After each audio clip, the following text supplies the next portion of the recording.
Following a brief hiatus from last week where we enjoyed an amazing baptismal service, we will be returning and finishing the series that we've called The Hard Sayings of Jesus. And we've picked out some of those things that Jesus said in the New Testament that either challenge our brains or challenge our hearts, or I think in this case perhaps challenge the culture that we live in. So we've just had the famous passage read for us from Matthew chapter 16, culminating in perhaps the most well-known of the hard sayings of Jesus. From verse 24, pop that up behind me. Whoever wants to be my disciple must deny themselves, take up their cross, and follow me. Now this account is repeated in 3 of the 4 Gospels. And there really isn't a lot of difference between them. They all follow a similar sort of pattern, if you like, where Jesus is firstly revealed as the Messiah. Then he says he has to be rejected and must die. Peter won't have it. Jesus has a go at him. And then he says to all of them, you must deny yourself, take up your cross if you want to follow me. Now, there's a lot to unpack in this text. We certainly won't get to cover all of it, but hopefully we might get somewhere close to what Jesus really means when he says this.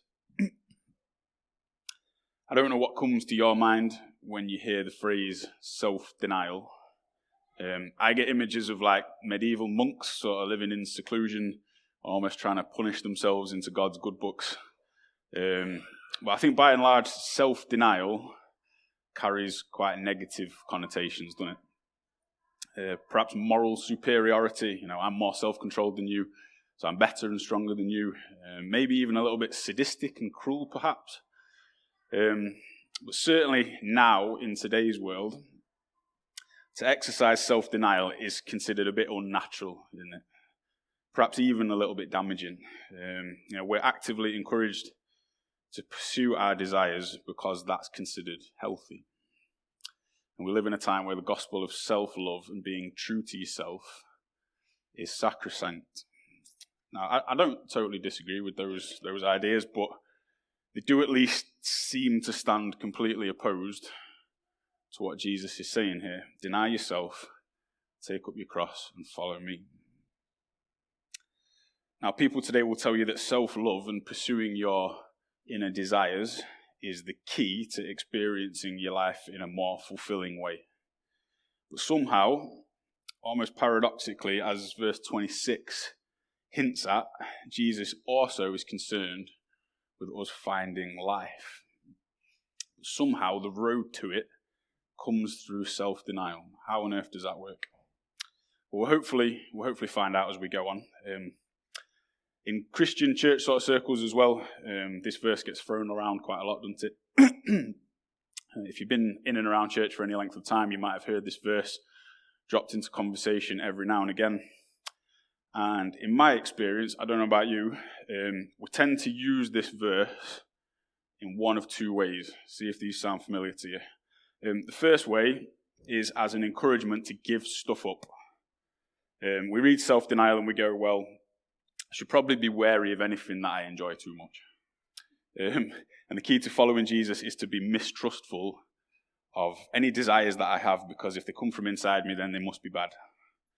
And the second way is as a method to try and sort of cope with mild inconvenience.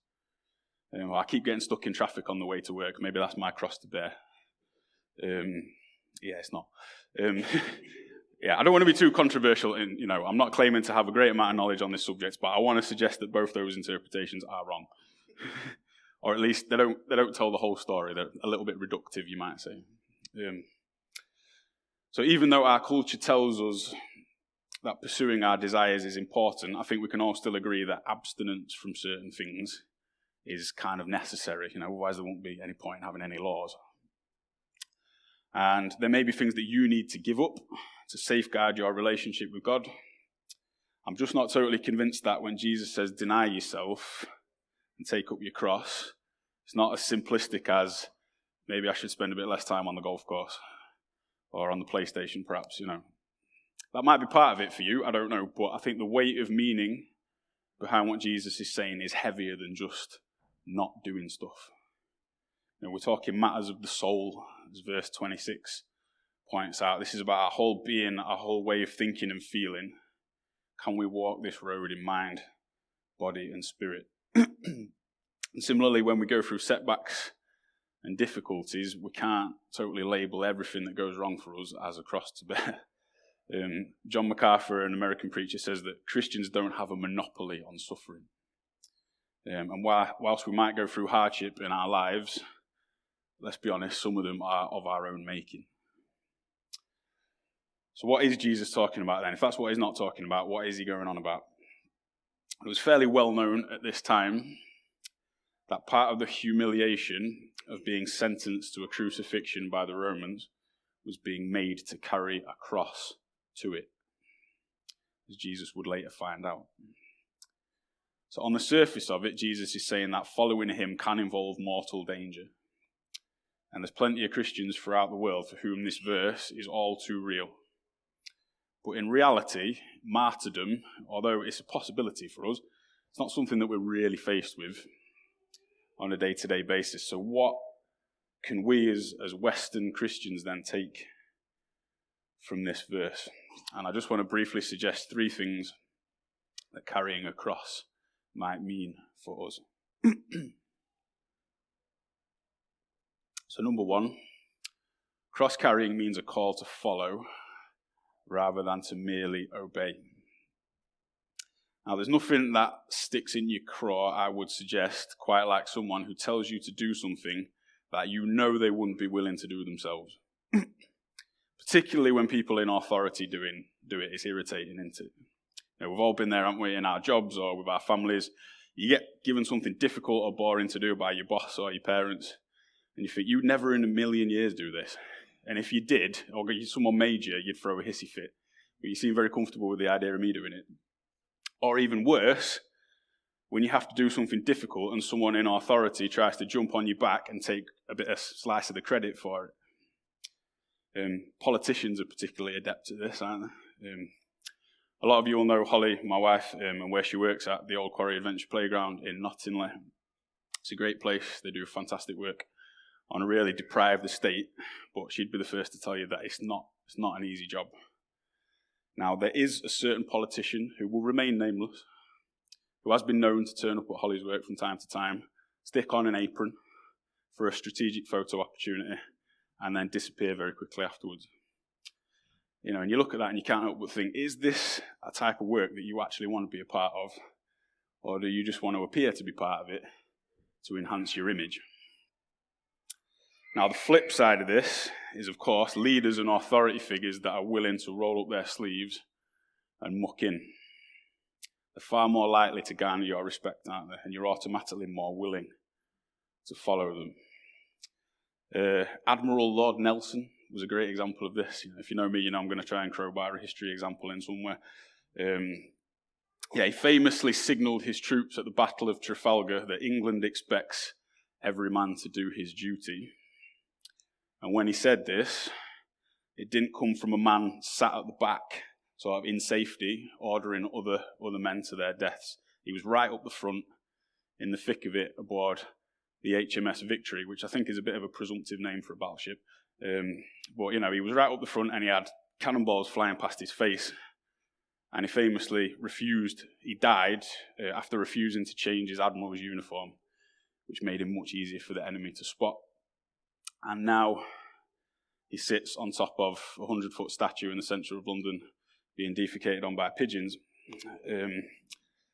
And it appears to have frozen. I do apologise. It's pretty obvious, isn't it, that leaders who call others to follow their example rather to simply obey their command are more memorable. Now, in the NIV translation of verse 24, we read, "Whoever wants to be my disciple." But in pretty much every other English translation of this verse, you will read, "Whoever would come after me," or "whoever desires to follow me," or words to that effect. This isn't Jesus sitting on a throne looking down at humanity, saying, if you want to earn my approval, you better be willing to deny yourself.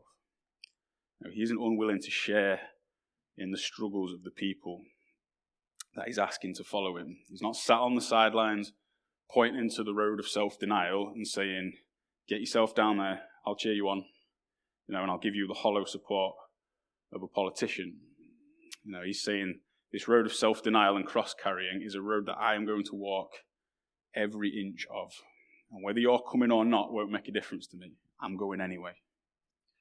There's a verse in Luke 9:51 that says Jesus set his face like a flint towards Jerusalem. He was utterly determined to deny himself, carry his cross, and die on it for the sake of those people willing to follow him. And this is partly why Peter gets the sharp end of Jesus' tongue in verse 23. Get behind me, Satan, he says, you are a stumbling block to me. Now, don't think that just because this is Jesus, he has some kind of superhuman ability to deny himself and carry his cross. It was hard for him. He asked if it was possible to be spared his fate in the Garden of Gethsemane. And here again, through Peter, the devil is trying to tempt him out of his purpose, trying to dangle the possibility that Jesus doesn't have to go to the cross if he doesn't want to. You're a stumbling block to me, he says. I think what he's really saying is, don't tempt me. If there was anyone who had the right to refuse this path, if there was anyone who had the ability to subjugate and silence the people who would reject him, if there was anyone who didn't owe humanity anything, it was him. And maybe these thoughts entered his mind when Peter said, don't go to the cross. I don't know, maybe. But paradoxically, this is what he had to do to give us the life that he promises in verse 25. He chose to lay down his life to show us the way, to be our brother in arms, to be our example, but above all, to be our salvation. If Jesus doesn't walk the road of self-denial, then humanity has no hope. This is the Jesus we follow, not a dictator, not a distant authority figure, but one who was tempted in every way just as we are, yet was without sin. Secondly, cross-carrying means submitting to the knowledge and wisdom of God. You can just scroll it back to verse 21. From that time on, Jesus began to explain to his disciples that he must go to Jerusalem and suffer many things at the hands of the elders, the chief priests, and teachers of the law, and he must be killed and on the third day be raised to life. Peter took him aside and began to rebuke him. Never, Lord, he said, this shall never happen to you. Jesus turned and said to Peter, get behind me, Satan. You are a stumbling block to me. You do not have in mind the concerns of God, but merely human concerns. So Peter, as is often the case in the Gospels, is the first one to speak his mind and put his foot in it. But I don't think we can be too hard on Peter in this instance. I'm fairly certain most of the other disciples would have shared Peter's thoughts. I have a theory that some of the more timid disciples might have been quite thankful for Peter at times. Because he wasn't afraid to stick his head above the parapet and voice his opinion, he got the flack. Kind of reminds me of, I don't know if you've been in a situation like this in your jobs or college perhaps or at school, where whoever's in charge is given an idea of something they want to happen, and all of you to a man think it's ridiculous. But none of you dare say it. You all sort of look at each other, giving each other the eye, and then one of you pipes up, and you sort of all go, oh, thank goodness for that. Now I don't have to stick my neck on the block, because that guy did it. I think Peter's a bit like that. So he's just identified Jesus as the Messiah. And almost in the same breath, Jesus says, oh, by the way, religious leaders are going to hate me now, and I've got to be murdered. Verse 21. So Peter says to Jesus in private, this will never happen to you. Never. What are you doing? What are you thinking? This is ridiculous. And I'm sure the rest of them were thinking it as well. But it would have just seemed completely senseless and illogical to the disciples.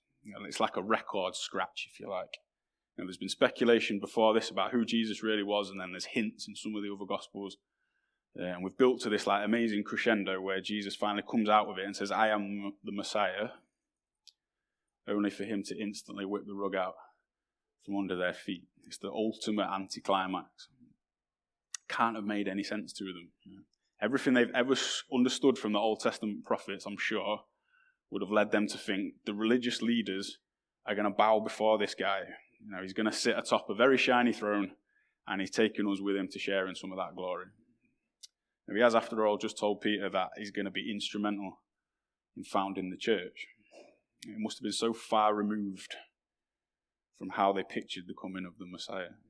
And you've only got to take a cursory glance through some of the gospel accounts to see that Jesus kind of goes out of his way to subvert our expectations of what a Messiah should look like. Born into poverty, made a refugee, made homeless, rides into Jerusalem on a donkey instead of a kingly white steed. This wasn't how anyone expected the Messiah to turn up. So when Peter rebukes Jesus and refuses to accept what he's saying, you can kind of understand it. Would we have reacted any differently if we'd have had their level of understanding? We don't really know why they didn't seem to cotton on to the fact that Jesus says he'll be raised to life. Maybe they didn't really believe him. Maybe they thought, well, even if he is, what's in it for us? We don't really know. But either way, we know that for Peter at least, this wasn't how they saw things playing out. So this is when the back end of verse 23 becomes quite important to understanding this thread, I think. Peter is not thinking about the concerns of God, but merely human concerns. And I think for us, this is pivotal in understanding part of this self-denial that's expected of us. Looking at everything that's been said so far and the sort of direction of travel in the text, I think it's safe to say that part of your carrying your cross involves submitting our concerns and our human understanding to the logic and knowledge of God. We've all felt like Peter, haven't we, to some degree? When things haven't happened the way we wanted or expected. I'm not talking about the stuck in traffic kind of hardship I mentioned earlier. I'm talking real hardship and difficulty. When we look at God and we say, how can this be the plan? Why on earth would you want things to pan out this way? And part of denying yourself, I think, is to be able to say to God in those moments, I'm going to take my concerns, my understanding, and I'm going to give them to you. I'm going to trust you. Now that requires some pretty tough self-denial, granted. And as hard as it is, if God is who he says he is, and if he loves me and cares for me the way he says he does, I have to submit to his control and to his purposes, no matter what happens. And I have to trust him even if I can't always make sense of it. Now, biblical cynics will say that trusting God over our own intuition and reason is just a flimsy coping mechanism for weak-minded people. To be truly liberated, you must totally trust yourself and your own mind above what anyone else might tell you. And if you feel like that, I would say to you that what the human mind has been able to achieve since these words were written is amazing, unfathomable. I'm not knocking it for a second, but as advanced as we have become, the same questions that haunt us today are the ones that haunted humanity when it first began. Why are we here? Where do I find hope? Why do I feel the need to fight against my own mortality? What is it all for? As far as human understanding has taken us, these aren't questions you're going to find the answer to in the bottom of a test tube or with an equation. But yet, we still have this burning desire to have them answered. So what do we do? Deny yourself, Jesus says. Follow me instead, and eventually it will make sense. And submit to the one whose thoughts are higher than ours, and whose ways are not our ways, as Isaiah tells us. Lastly, number 3, carrying your cross means investing for eternity. Verse 25. For whoever wants to save their life will lose it, but whoever loses their life for me will find it. What good will it be for someone to gain the whole world, yet forfeit their soul? Or what can anyone give in exchange for their soul? See, there's another aspect to Peter's sort of incredulity, I think, at what Jesus has said. He's not just surprised or concerned for Jesus' welfare. when he tries to talk him out of going to the cross. I think there's a selfish motive just bubbling up under the surface, I think. Now let's not forget that Jesus has just said to Peter in verse 18, "You're Peter, on this rock I will build my church. The gates of Hades won't overcome it. I'll give you the keys to the kingdom of heaven. Whatever you bind on earth will be bound in heaven. Whatever you loose on earth will be loosed in heaven." How is Peter reacting to this news? Have a think about it. His head must be, I don't know, several sizes too big perhaps. So when Jesus says to him, "I'm going to suffer and die," alarm bells must start going off in his head, thinking, hang on a minute, you've just promised me the keys to the kingdom of heaven. I can't get my hands on them if you've been crucified or captured. Again, it's not totally clear why he doesn't click onto the resurrection part, but he can't have fully understood it because otherwise he wouldn't have tried to talk Jesus out of it. I don't think it's a stretch to say that Peter understood Jesus' promise to him in kind of worldly terms. Maybe he thought he was going to get some kind of political power, or maybe he'd get to preside over some kind of prestigious temple, maybe. We don't know. But it must have been something along those lines, because otherwise Jesus wouldn't have said, "You're only thinking about human concerns. You're only thinking about yourself," basically. See, this is an important moment for the disciples. This is like a crossroads moment for them, if you like. Jesus is challenging their motivation for following him. He's saying, if you're following me for some kind of material gain, you may as well turn around now. So that's not where this road is leading. He's trying to be absolutely clear, so he's not leaving them under any illusion. If you read Mark's account of this story, he says he calls the crowd together, everybody that was there. So you can kind of imagine Jesus sort of getting up on a soapbox or something and saying to them, "Right, listen, let's get this cleared up right now. If you're following me because you think there's glory and riches in it for you, you're wasting your time. So why bother, you might ask? Why bother denying yourself and taking up a cross?" Well, let's be clear, it's not that Jesus had nothing to offer.